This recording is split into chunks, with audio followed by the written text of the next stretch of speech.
When Ailsa Smith and her husband decided it was time to downsize in 2007, they moved to Gordon Park in Brisbane's inner north.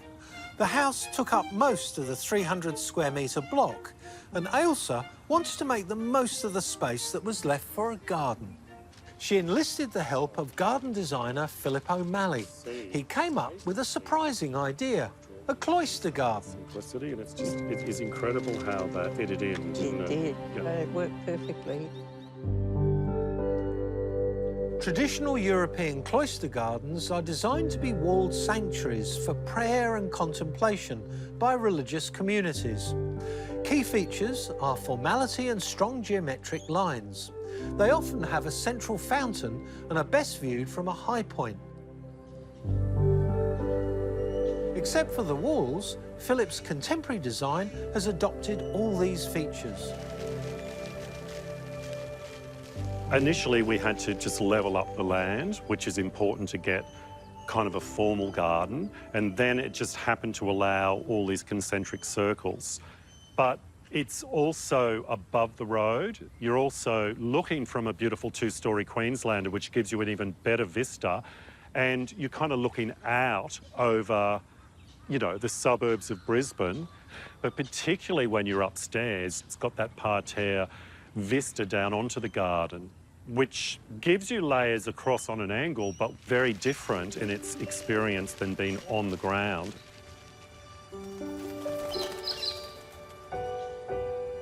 And being a circular, cross-based patterning, your vista is equally beautiful from many aspects. So it's got a lovely modernist twist to a cloister.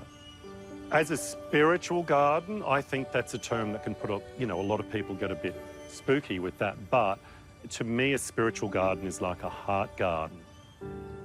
And it's a garden that its owner loves, so like a classic cloister garden that would belong to some community, somebody's always running their eye over it and loving it, and it's a really lovely energy to it that I think is great. So you've used a European-style garden, yes. but it's certainly subtropical Yes. plants. Yes. The box hedging is really primary, and that's the Japanese box hedging, and the small leaf Japanese box for Queensland and Sydney are the best. Then wonderful native lily pillies, which can last for years as a topiary if you use the shrub varieties. There's the Sanqua camellias, which of course you can manage any way you want. We're quite informal with them. And there's tababuas on the footpath. And of course the central fountain, and even around the fountain, we've just got a lirio, which is beautifully cut at the moment.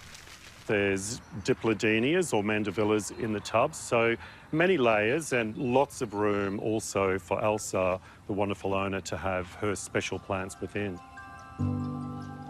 While the design of this garden was collaborative, the rest of the furnishing of the garden is thoroughly down to Ailsa. She has a large and diverse collection of pot plants, and she's exploited every ecological niche that the garden has. When we moved from our previous address, I brought everything I could in the garden that was portable, so we just popped them on the fence, and in time the fence started to collapse. I fixed up the fence while I had the builders here, and they put in this lovely wiring so as I could put as many pots as I liked and be a very happy woman. Well, it's a brilliant setup, and it's really flexible. Yes. And you've got a great collection of ferns, and the begonias are just to die for. Yeah, they are. They're beautiful.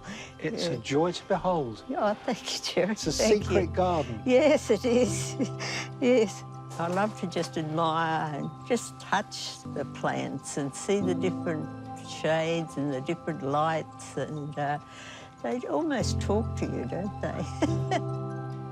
Formal gardens can be high maintenance, but that isn't a problem for Ailsa. There's a lot of gardening, and I've made it that way because I can't resist buying plants and adding this and adding that, and I've got to have this and I've got to have that, but anyhow, that's what it's all about. But we love it, so it's the main thing, isn't it? Are you happy with the design that Phillip created? Oh, yes, very happy with it. We worked well together and I loved it from the very beginning, and I'm very pleased that he's here today too. And how did you feel about creating this garden? Oh, very pleased, and very pleased to have co-created in the first place, and just to see it growing so beautifully and so well loved.